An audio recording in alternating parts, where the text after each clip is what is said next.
Shalom semuanya. Shalom. Senang sekali hari ini ya melihat cukup banyak yang datang. Tapi kita start jadi agak telat ya tadi karena hujan.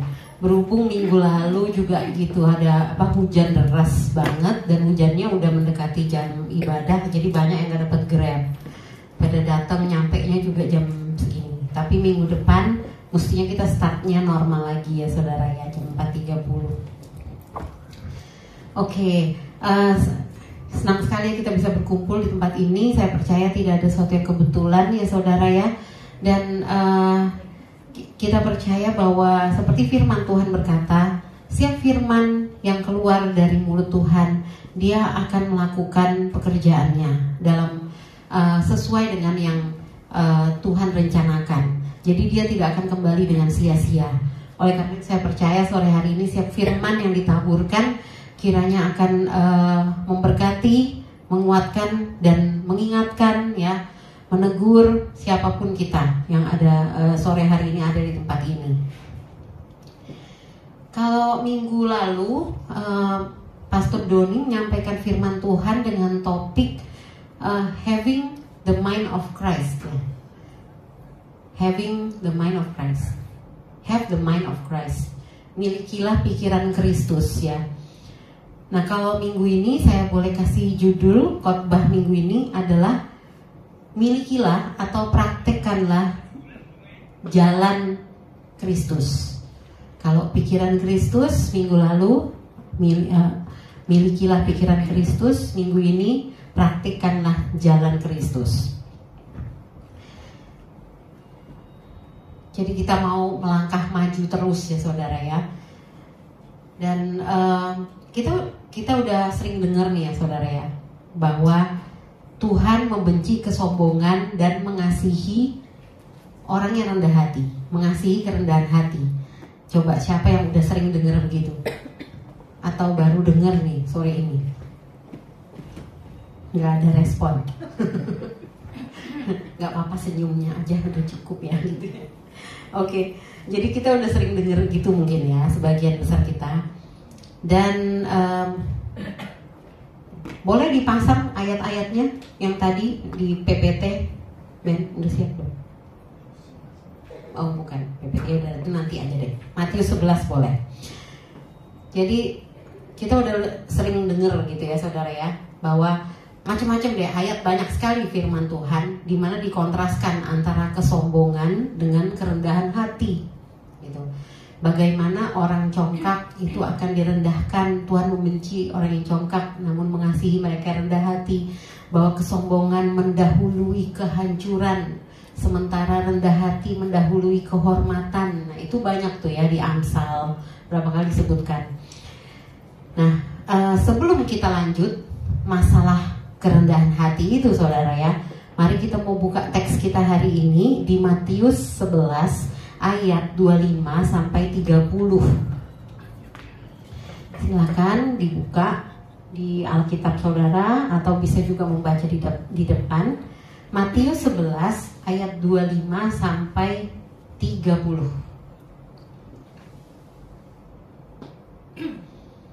Saya akan baca dulu ayat 25, kemudian saudara membaca bersama-sama yang kompak ya saudara ya.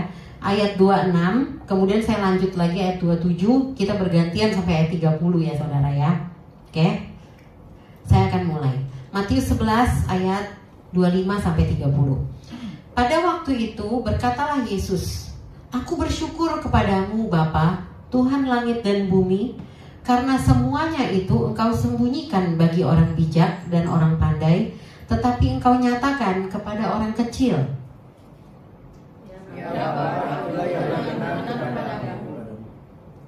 Semua telah diserahkan kepadaku oleh Bapakku, dan tidak seorang pun mengenal anak selain Bapa, dan tidak seorang pun mengenal Bapa selain anak, dan orang yang kepadanya anak itu berkenan menyatakannya. Marilah kepadaku semua yang letih lesu dan berbeban berat, aku akan memberi kelegaan kepadamu. Pikulah kuk yang kupasang dan belajarlah padaku, karena aku lemah lembut dan rendah hati, dan jiwamu akan mendapat ketenangan. Sebab kuk yang kupasang itu enak dan bebanku pun ringan. Oke, ini adalah perkataan Kristus ya, Bapak Ibu Saudara, kepada murid-muridnya. Di sini kenapa tadi saya start dengan rendah hati ya? Karena di ayat 29 ini sebenarnya kuncinya, Saudara. Pikulah kuk yang kupasang dan belajarlah padaku, karena aku lemah lembut dan rendah hati, dan jiwamu akan mendapat ketenangan. Kita balik lagi Ben ke ayat yang 25 tadi. Jadi kesombongan tuh selalu dikontraskan dengan kerendahan hati. Bahwa orang yang sombong itu sebenarnya ini ya, apa yang patut disombongkan gitu kan ya. Apa kita ini ciptaannya siapa? Tuhan. Apapun yang kita punya dari Tuhan gitu ya saudara. Bahkan kalau kita pintar pun pikiran pintar yang dikasih sama Tuhan. Seperti tadi yang kalau saudara perhatikan suara gembala di awal, Pak Arifin berkata ada temennya namanya Yonas Swisa ya, atau Pak Ade Manuhutu, saya lupa salah satu dari itu ya, yang dia bilang dia tiba-tiba kayak Tuhan berbicara kepadanya, malaikatku yang terjelek aja di sorga itu lebih bagus daripada kamu gitu kan. Jadi sampai akhirnya dia mengambil langkah ekstrim, dia trofinya dibakar sama dia supaya dia tidak ya memuja-muja trofi itu ya, terus membanggakan diri gitu kan ya. Sebenarnya itu ada di Alkitab saudara. Yesus tuh dia meninggikan Yohanes Pembaptis. Ada pernah ya Yesus mengajar kepada murid-muridnya, dialah yang dinubuatkan sebagai suara yang berseru-seru di padang belantara, yang mengatakan bahwa Mesias akan datang. Dia ini dari nabi, dia itu yang terbesar, katanya Yesus begitu. Tapi bahkan yang terkecil di surga pun masih lebih besar dari dia gitu. Jadi intinya kita yang di dunia ini sebesar apapun kita tuh kita nggak patut untuk sombong gitu saudara ya. Karena semuanya ya kita dapat dari Tuhan. Jadi ngapain sombong gitu ya. Ada lagu saya jadi ingat ya, ada lagu yang aneh banget menurut saya. Pas zaman-zamannya YouTuber itu masih ini ada satu lagu ini, nggak apa-apa jelek, yang penting sombong. Ada yang pernah tahu nggak lagu itu? Nggak tahu. Nggak apa-apa jelek, yang penting sombong. Itu viral tuh, ada satu YouTuber nama inisialnya CL gitu ya. CL, adiknya pernah main bass di kita dulu. Nah, itu dia pernah bikin sama dia punya tim lagu seperti itu. Ini maksudnya apa ya? Oh, mungkin maksudnya nggak apa-apa jelek, yang penting pede kali ya. Yang penting pede aja kayak gitu kali maksudnya. Saya jadi ingat lagu itu saudara ya. Nah, tapi Tuhan tuh membenci kesombongan dan mengasihi kerendahan hati. Banyak sekali ya beberapa contoh ya di Alkitab. Salah satunya juga yang tadi saya sampaikan yang di Amsal, dan juga di ucapan berbahagia, khotbahnya Yesus di bukit pernah berkata demikian, berbahagialah orang yang rendah hati karena dia akan memiliki bumi. Begitu luar biasa ya orang yang rendah hati ya, dia akan ditinggikan. Dan juga gak usah jauh-jauh, di bagian firman ini di ayat yang ke-25 tadi yang kita baca pertama, dikatakan Bapa menyatakan kebenaran yang penting ya. Pada waktu aku bersyukur kepadamu Bapa, Tuhan langit dan bumi, karena semuanya itu Engkau sembunyikan bagi orang bijak dan orang pandai. Semuanya itu kita bisa baca di ayat-ayat sebelumnya ya saudara ya, yaitu rahasia dari kerajaan Allah itu disembunyikan bagi orang bijak dan orang pandai, tapi dinyatakan kepada orang kecil. Orang kecil itu maksudnya orang yang rendah hati gitu ya, orang yang merasa dirinya itu masih masih banyak yang perlu dipelajari, masih banyak yang dia nggak tahu gitu. Bukan kepada mereka yang merasa diri mereka tuh bijak atau pintar, atau dengan kata lain sombong gitu ya, udah nggak perlu tahu apa-apa gitu. Nah, bukan berarti terus kita ini nggak boleh pintar ya saudara ya. Kita justru orang-orang Kristen, kita tuh bagaimana kita membawa dampak di dunia ini? Tentunya kita harus jadi orang-orang yang excellent gitu. Kita harus melakukan yang terbaik dalam belajar, dalam mengerjakan tugas, dalam apapun itu, dalam pekerjaan kita, itu justru kita harus menjadi yang terbaik gitu. Supaya apa? Supaya orang memuliakan Tuhan melalui kita, bukan untuk kebaikan kita. Bukan berarti kita nggak boleh pintar, nggak boleh bijak, harus gitu ya saudara ya. Tapi kepintaran kita, kebijakan kita gitu, kebaikan kita gitu ya, kehebatan kita. Hendaklah itu kita tetap menyadari bahwa semua itu dari Tuhan, semua itu untuk kemuliaan Tuhan, dan di hadapan Tuhan tuh kita masih jauh banget, nggak ada apa-apanya gitu ya saudara. Hendaklah jangan membuat kita jadi sombong gitu. Jadi bukan berarti seorang pintar nanti Tuhan nggak bukakan gitu rahasia-rahasia, enggak ya. Jadi kita pintar tapi tetap rendah hati. Amin saudara. Nah jadi kalau di ayat ini berkata Bapa menyatakan kebenaran yang penting itu justru kepada orang-orang yang sederhana dan rendah hati, bukan kepada mereka yang merasa diri bijak dan pintar. Ini menunjukkan bahwa memiliki sikap rendah hati, pola pikir yang sederhana, itu tidak menganggap diri pandai, apalagi paling tahu, itu adalah sikap yang berkenan di hadapan Tuhan. Bahkan di ucapan di khotbah di bukit, salah satu adalah berbahagialah mereka yang miskin di hadapan Allah, karena mereka akan ada sesuatu, mereka akan apa gitu ya. Nah, berapa orang yang miskin di hadapan Allah itu bukan berarti miskin dalam hal wah kita sebagai orang Kristen harus hidup menderita dan miskin tidak punya uang apa, enggak, bukan gitu ya saudara. Maksudnya miskin tuh sangat haus dan lapar akan kebenaran, itu maksudnya saudara ya. Jadi kita kalau saat kita membaca firman Tuhan, kita mesti coba untuk berusaha mengerti apa arti daripada perkataan-perkataan tersebut gitu. Dan jadi kalau kita lihat sikap yang berkenan di hadapan Tuhan itu adalah orang yang memiliki sikap rendah hati, yang tidak menganggap dirinya pandai, apalagi paling tahu gitu ya. Dan saya percaya kita semua pasti mau ada di sisi baiknya Tuhan ya. Kan kalau sombong dikecam Tuhan kita nggak mau ya di situ. Kita mau di sisi baiknya Tuhan ya. Maksud saya begini, bukan berarti Tuhan tuh punya sisi gelap gitu ya saudara, yang perlu kita hindari gitu, enggak. Karena Tuhan tuh nggak seperti dewa. Kan saya tahu ada beberapa kepercayaan tertentu di mana mereka harus kasih persembahan untuk dewa ini, dewa itu, karena dia takut kalau dewa ini marah nanti panennya rusak lah, atau apa usahanya bangkrut lah. Enggak, Tuhan kita enggak seperti gitu ya. Tapi justru kita tuh ingin menyenangkan Tuhan ya. Kita menyenangkan Tuhan dalam hidup kita. Kita enggak mau bermusuhan lagi dengan Tuhan gitu kan ya saudara. Kalau dulu kita disebut sebagai seteru Allah pada saat kita belum percaya kepada Dia, pada saat kita belum menerima Kristus sebagai Tuhan dan Juru Selamat kita disebut sebagai orang-orang yang seteru Allah, tapi kita nggak mau bermusuhan lagi gitu kan ya. Dan darah Kristus sudah mendamaikan kita dengan Allah, amin saudara. Dan darah Kristus sudah mendamaikan kita tuh sudah berdamai dengan Allah oleh karena darah Kristus.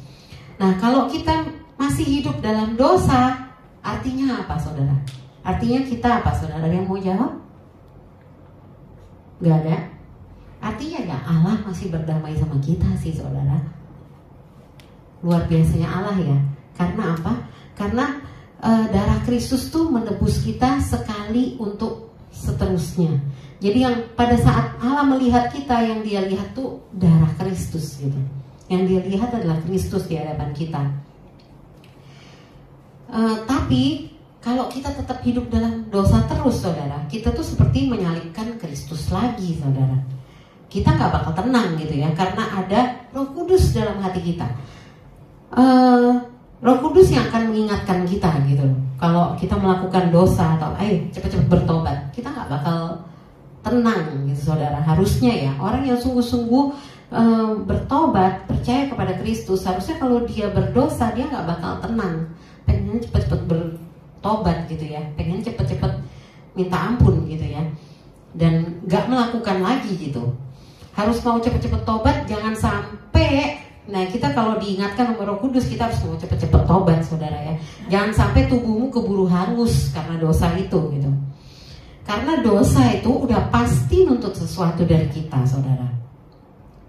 Dan pada akhirnya maut itu sendiri. Jadi kalau hatimu tuh gelisah, benci dosa itu dan ingin segera bertobat, do it saudara. Maka Ia adalah setia dan adil, firman Tuhan berkata, dan Ia akan mengampuni dosamu, menolongmu bangkit. Kalau engkau reach out berseru kepadanya. Nah, tapi kalau saat ini kamu bilang kamu bisa kuat sendiri, kamu nanti bisa benar-benar sendiri, nanti aja, nggak perlu Tuhan gitu ya. Nanti aja lah, nanti. Sekarang aku masih mau menikmati dulu dah hidup gitu kan ya. Itu artinya kesombongan, saudara ya. Dan ingat, kesombongan itu mendahului kehancuran gitu ya, saudara ya. Hati-hati, saudara. Nanti pasti iblis tuh kan dia ada 3 tuh iblis: mencuri, membunuh, membinasakan. Yohanes 10 ayat 10. Nanti kita akan ada ke situ juga. Ya, iblis itu dia mencuri, membunuh, dan membinasakan. Itu tuh kalau saudara baca di Yohanes 10 ayat 10 dikatakan seperti itu. Dan nanti kalau kita nggak cepat-cepat bertobat taat sama Tuhan, pasti nanti ujungnya seperti itu, maut gitu ya, saudara ya. Nah, bukankah sebagai orang Kristen, saudara, panggilan kita adalah menjadi serupa dengan Kristus? Siapa yang setuju bahwa sebagai orang Kristen panggilan kita itu untuk menjadi serupa dengan Kristus? Nah, sekali ini perlu angkat tangan, saudara. Kalau nggak ragu nanti. Oke, lumayan banyak lah ya, tapi masih ada yang enggak. Oke ya. Dan untuk mencapainya, untuk kita bisa menjadi serupa dengan Kristus, kita nggak bisa pakai jalan dunia gitu. Kita nggak bisa pakai cara dunia. Maksudnya cara dunia berusaha. Mungkin nonton motivator ini supaya aku lebih baik lagi, supaya aku lebih disiplin lagi. Setiap hari aku bangun tidur, baca Alkitab, tapi kita pakai cara dari motivator siapa gitu ya. Atau gimana caranya supaya kita bisa belajar dengan baik, fokus gitu. Pakai cara dari A, dari B gitu. Kita dengerin pidatonya motivator ini dan ngikutin gitu ya. Kita nggak bisa menempuhnya dengan jalan dunia atau cara kita sendiri, tapi kita harus menempuhnya dengan jalan Tuhan. Kalau kemarin kan saya sempat tadi di awal bilang Pastor Roni bilang kita perlu memiliki pikiran seperti pikiran Kristus, dan ini kita juga harus menempuh jalannya Tuhan, saudara. Nggak bisa pakai cara kita sendiri, gitu ya. Emang gampang hidup di dunia ini, saudara? Tuhan Yesus bilang gampang sih, saudara. Nanti ya kita lihat ya. Nah, tapi hidup di dunia ini memang nggak mudah, saudara ya. Kalau kita lihat di ayat yang ke-28 dari Matius 11 tadi, Yesus aja bilang ya, dia bilang ada orang-orang yang letih lesu dan berbeban berat.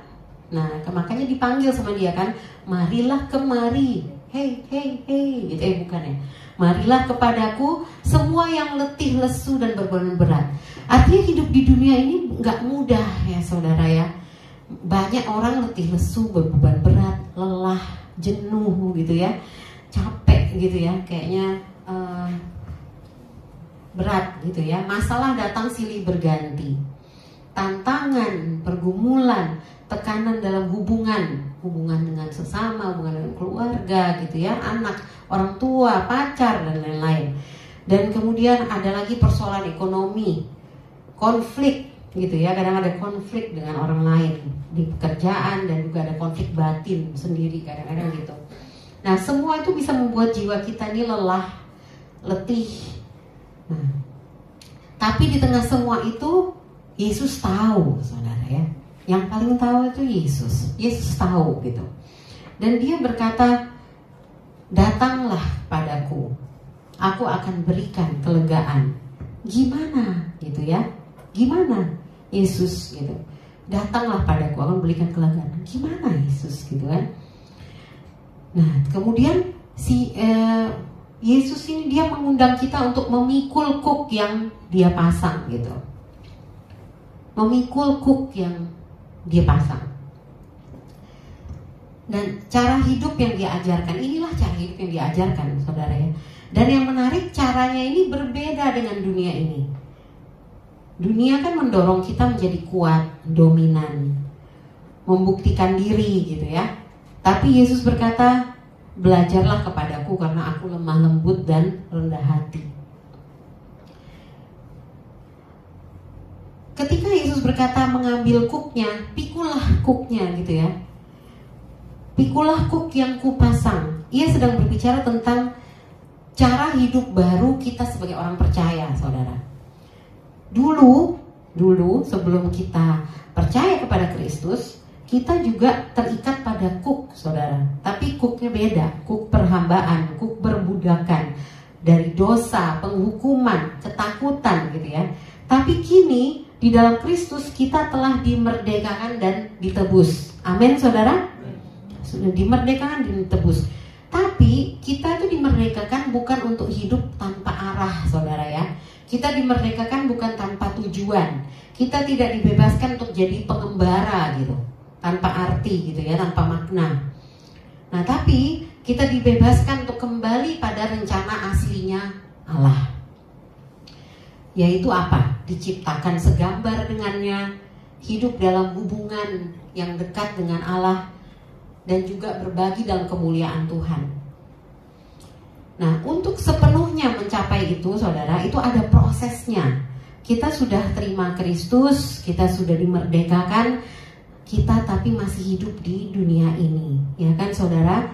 Itu ada prosesnya, harus menjalani proses pengudusan, yaitu berubah sedikit demi sedikit menjadi serupa dengan Kristus akhirnya, gitu ya. Hidup menjadi serupa dengan Kristus. Dan dikatakan ini masih mengenai mengambil kuk ya, pikulah kuk yang Yesus bilang ya, pikulah kuk yang kupasang. Dikatakan seperti itu ya. Di Matius 16 ayat 24-27, Yesus berkata kepada murid-muridnya, setiap orang yang mau mengikut aku, ia harus menyangkal diri, memikul salibnya dan mengikut aku. Nah, itulah yang saya pikir bisa kita sebut sebagai kuk baru. Yang Yesus bilang, pikulah nih kuk yang kupasang gitu. Kita bisa katakan itu sebagai kuk yang baru ya. Ada yang tahu kuk nggak sih? Pada tahu kuk kan? Saya tadi nggak ngejelasin. Kuk bukan cake ya, saudara ya. Kalau cake manis gitu ya, tapi bikin diabetes kalau kebanyakan. Nah, kuk itu kalau saudara tahu ada kerbau yang membajak di sawah. Dan di atas kepalanya itu ada, misalnya ada 2 kerbau, itu ada kayu gitu yang diikatkan di atas pundaknya gitu ya. Kerbau itu dia untuk membajak itu dia harus mengangkut itu, memikul itu gitu ya, untuk membajak sawah supaya lebih, katanya supaya bebannya lebih balance gitu, dan pengerjaannya bisa lebih cepat gitu ya. Dan di kuk itu semacam itu, seperti itu. Kita kok, saya gimana ya jelasinnya sama saudara ya. Tadi saya mikir, soalnya kita ini kan udah dibebasin gitu ya, dari kuk perhambaan, dari kuk dosa dan lain-lain. Itu kayak beban gitu ya, yang udah dibebaskan. Tapi sekarang Tuhan Yesus suruh kita pikul kuk gitu ya. Pikulah kuk yang kupasang, lo ada kuk baru gitu ya. Cuman ya kembali lagi seperti ini, kalau kita sebagai orang Indonesia nih ya, kita warga negara Indonesia, dimana kita sudah dimerdekakan, kita udah merdeka gitu ya, tanggal berapa ya hari kemerdekaan kita? Oh, pada tahu semua ini ya, 17 Agustus ya tahun 1945 kita sudah merdeka ya, dari penjajahan gitu ya. Nah, kemudian setelah kita merdeka,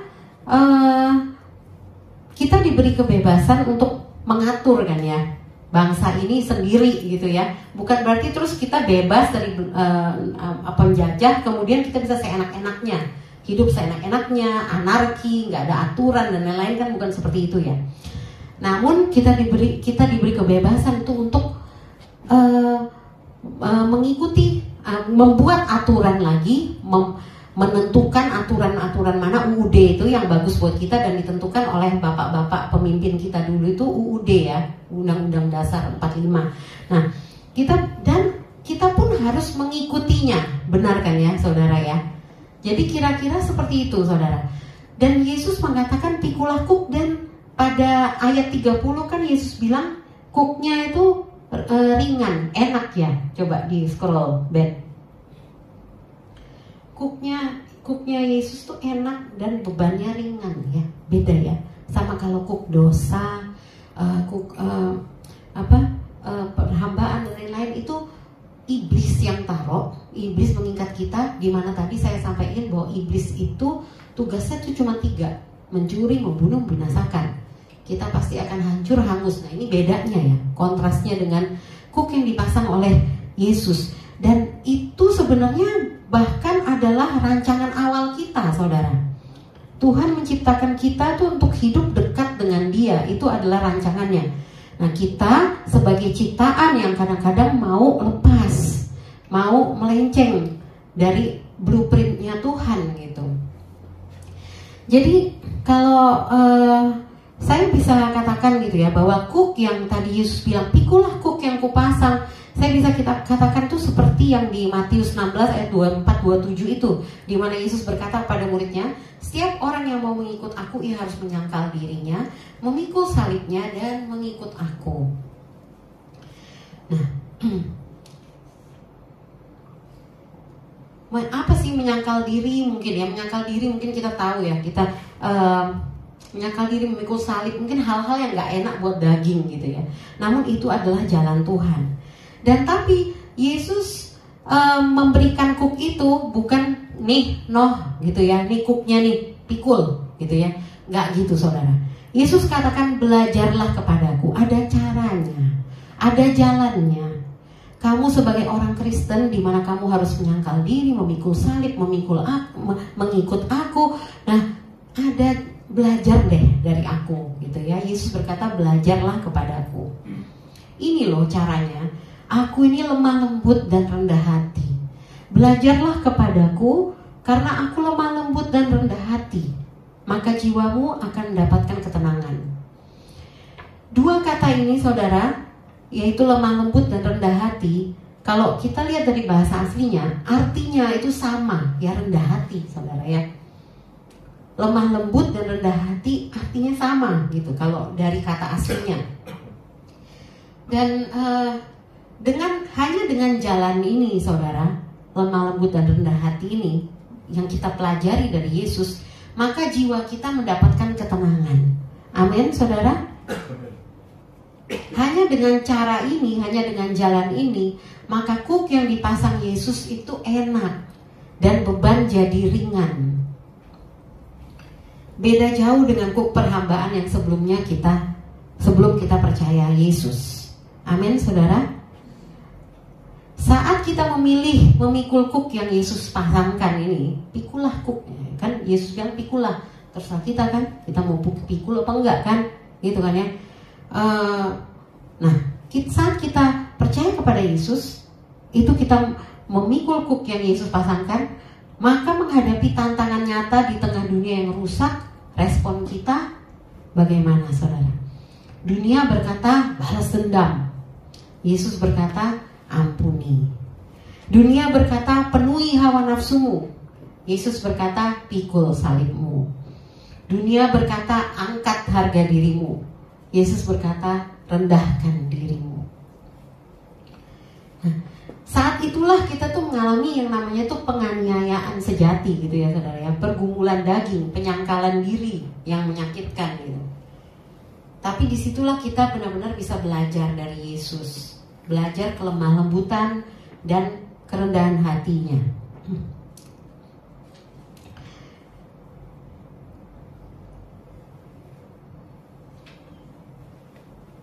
Oke. Coba saya mau kasih tunjuk slide yang tadi di PPT. Ada? Bukan, yang sebelumnya.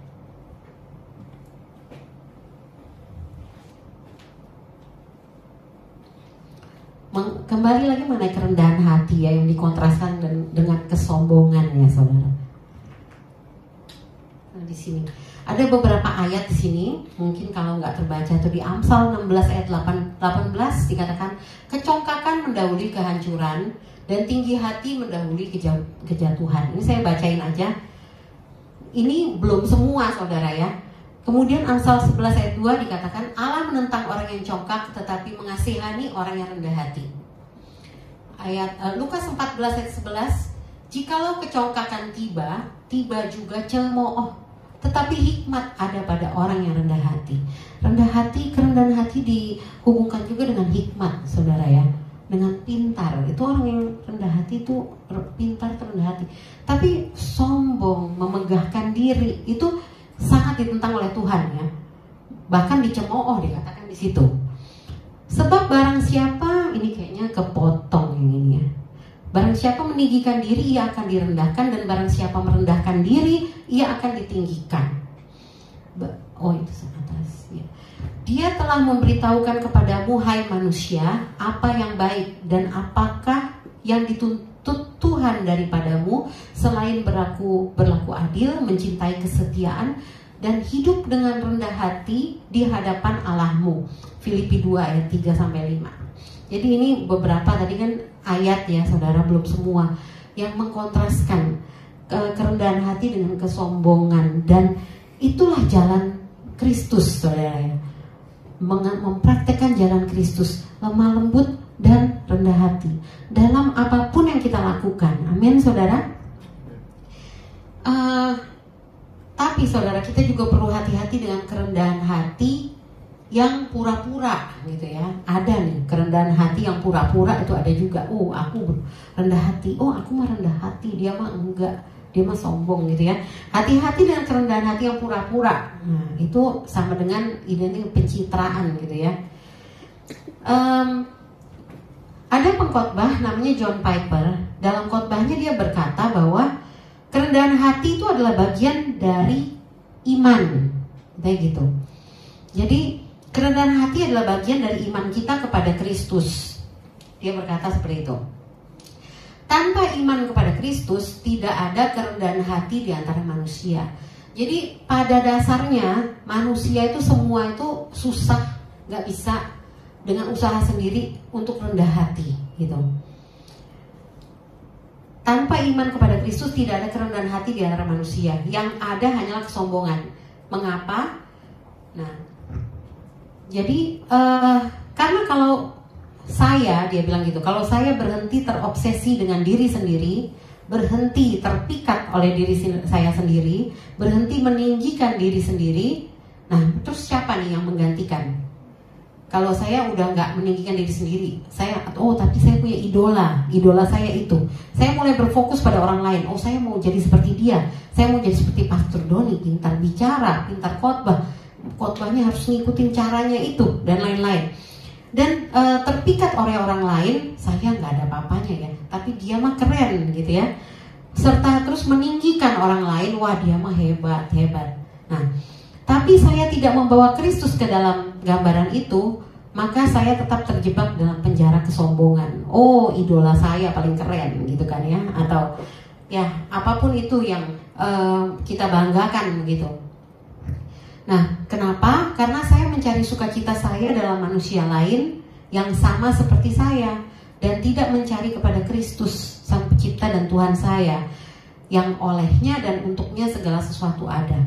Kolose 1 ayat 16 berkata, segala sesuatu itu dari Dia, untuk Dia, dan kepada Dia gitu ya. Jadi semuanya itu dari Tuhan, dan kembali lagi kita berikan kemuliaan untuk Tuhan. Jadi kerendahan hati yang benar itu berlandaskan pada iman kita, percaya kita kepada Kristus. Hanya ada satu kata bagi manusia yang berusaha untuk bertindak rendah hati tanpa bergantung kepada Pencipta dan Penebus mereka, serta tanpa ada keinginan agar Kristus dimuliakan. Kata itu adalah kesombongan. Nah, tidak peduli seberapa mereka terlihat rendah hati, terlihat aku nggak mau maju ke depan, aku di belakang aja, aku nggak mau tampil gitu ya, misalnya begitu, dia kelihatan wah rendah hati banget gitu ya.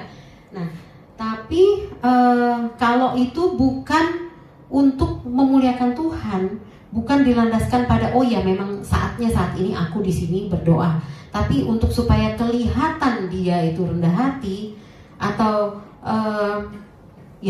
untuk supaya biarin dia yang di depan, biarin dia nanti yang kena ini, dilihat oleh orang-orang terus malu, misalnya gitu, atau alasan lain gitu ya saudara ya.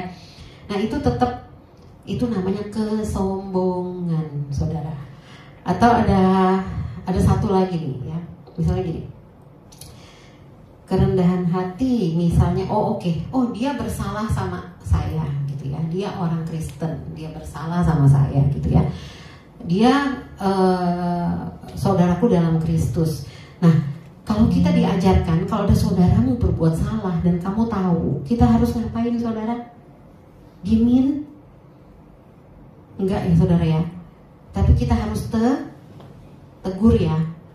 Untuk, kan firman Tuhan berkata, kita harus mementingkan kepentingan orang itu, orang lain, daripada kepentingan diri kita sendiri. Benar ya? Mementingkan kepentingan dia supaya apa? Tujuannya selalu saudara adalah supaya dia semakin bertumbuh dalam Tuhan. Itu tujuan kita, supaya dia semakin bertumbuh dalam Tuhan. Nah untuk tujuan seperti itu kita harus rela mau negur. Negur itu kadang gak gampang. Lebih gampang itu kita diem. Benar ya saudara ya? Lebih gampang kita diem, gak usah negur gitu ya. Cuman demi untuk supaya dia bertumbuh, kita harus tanggalkan gak enaknya kita dan tegur gitu ya. Nah atau ada orang mungkin menyakiti gitu ya, menyakiti kita, terus sikap kita nih ya, sorry ya, saya bukannya mau menyindir apapun siapapun ya, cuman ini yang saya ingat untuk jadi contoh gitu saudara ya. Jadi supaya lebih kita bisa sama-sama mengerti firman ini. Tuhan suruh kita mengampuni, bener ya. Tapi karena kita terlalu merasa tersakiti oleh seseorang, kita diem, kita nggak mau ngampunin, tapi kita nggak nyerang dia sih, nggak bales kok, nggak bales, kita nggak nyerang. Tapi kita diem aja, lihat aja lu ntar dalam hati gitu ya, meskipun gak ngomong. Orang kayak lu nanti endingnya gimana gitu. Maksudnya nah itu kelihatannya rendah hati ya saudara ya. Kelihatannya kita tuh gak mau bales dia gitu kan ya. Kelihatannya kita gak mau bales, tapi aku mau lihat aja ntar kamu gimana gitu. Itu juga kurang tepat ya saudara ya. Coba saudara sekarang kalau misalnya itu pernah kita alami, coba kita pikir lagi, Tuhan kita mau taat nggak sama firman Tuhan? Ketaatan tuh butuh kerendahan hati. Nah itu kerendahan hati sejati sih saudara ya. Saat kita bukannya rendah hati di hadapan orang, tapi lebih mementingkan ketaatan terhadap firman Tuhan yang mungkin orang lain nggak lihat gitu, yang mungkin orang lain nggak lihat, tapi kita kerendahan, kita ikutin jalannya Kristus yang lemah lembut dan rendah hati, dan kita taat, kita mau mengampuni, kita mau ya jujur gitu ya, meskipun kita rugi gitu ya. Kadang-kadang aduh rugi nih, tapi Tuhan bilang harus jujur gitu ya. Kalau memang bersalah minta ampun, minta kan dikatakan kalau kamu datang beribadah tapi ada sesuatu di dalam hati saudaramu terhadap kamu stop dulu ibadahnya, kamu datang kepada dia, minta ampun, berdamai dulu, artinya berdamai dulu. Nah itu kan mungkin kita punya ego itu, kita punya harga diri mungkin jatuh gitu ya, harus minta ampun, mengakui kesalahan, itu mungkin bukan sesuatu hal yang gampang.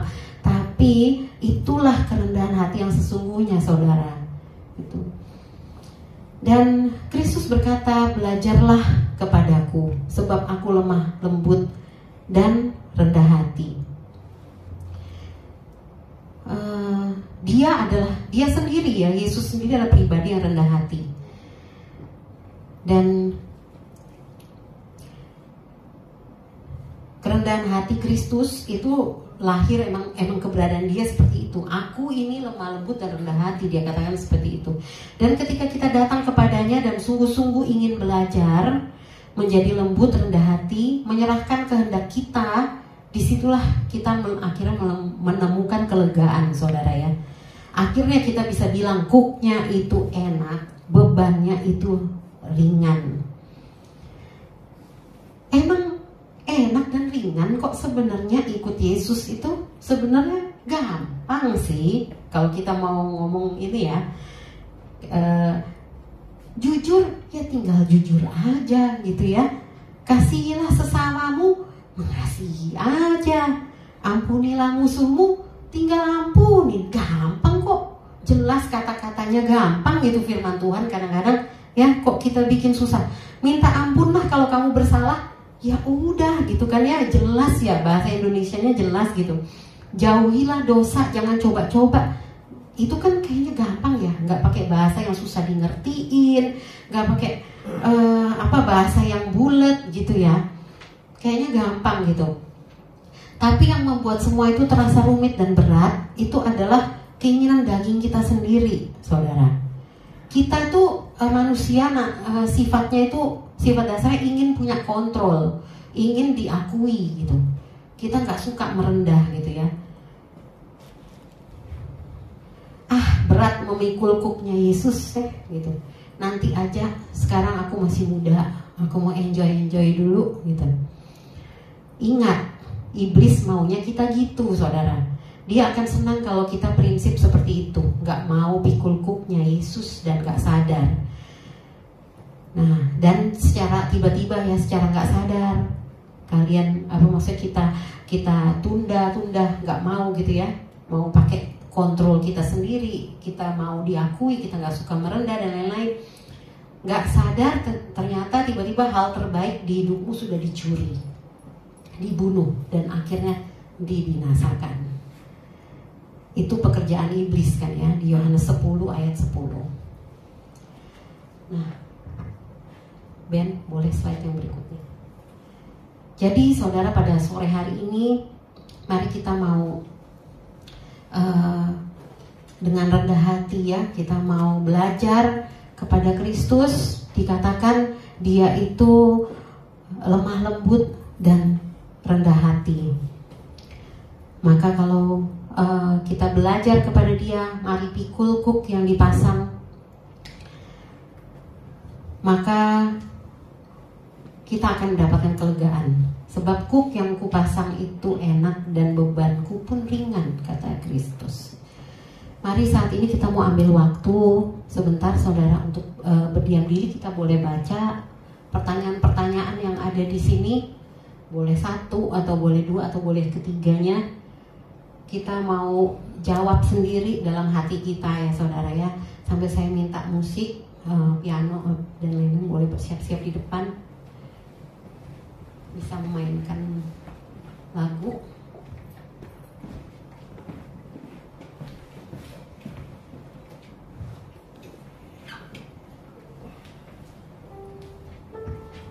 Saya izin membacakan pertanyaannya saudara ya. Kita ambil waktu untuk merenungi.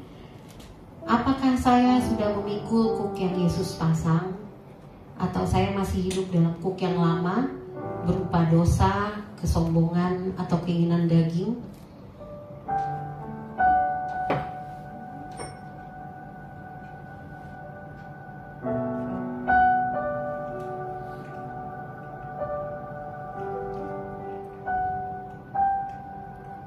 Dalam situasi sulit, apakah saya menanggapi dengan kelemah lembutan dan kerendahan hati seperti Yesus? Atau saya masih membalas dengan cara dunia?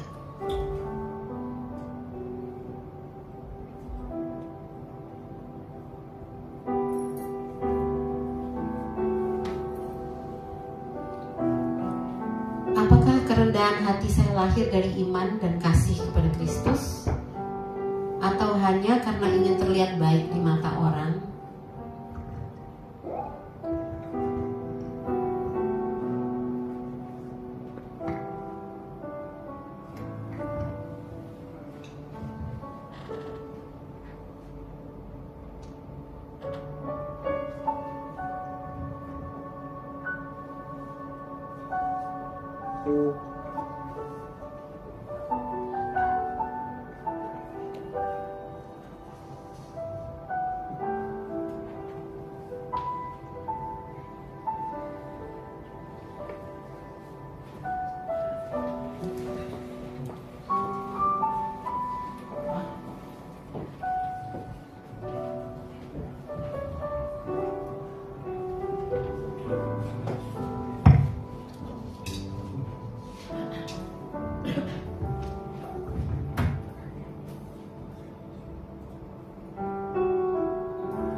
maka kuk yang Kau pasang itu enak dan bebanmu pun ringan ya Tuhan.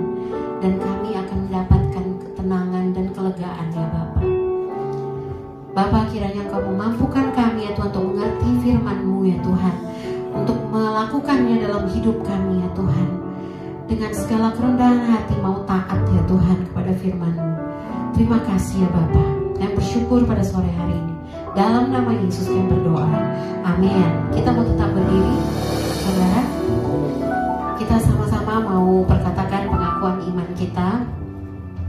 Aku percaya kepada Allah, Bapa yang Maha Kuasa, Khalik langit dan bumi, dan kepada Yesus Kristus, Anaknya yang tunggal Tuhan kita, yang dikandung dari Roh Kudus, lahir dari anak darah Maria, yang menderita sengsara di bawah pemerintahan Pontius Pilatus, disalibkan, mati dan dikuburkan, turun ke dalam kerajaan maut. Pada hari yang ketiga bangkit pula dari antara orang mati, naik ke surga, duduk di sebelah kanan Allah, Bapa yang Maha Kuasa. Dan dari sana Ia akan datang untuk menghakimi orang yang hidup dan yang mati. Aku percaya kepada Roh Kudus, gereja yang kudus dan am, persekutuan orang kudus, pengampunan dosa, kebangkitan tubuh, dan hidup yang kekal.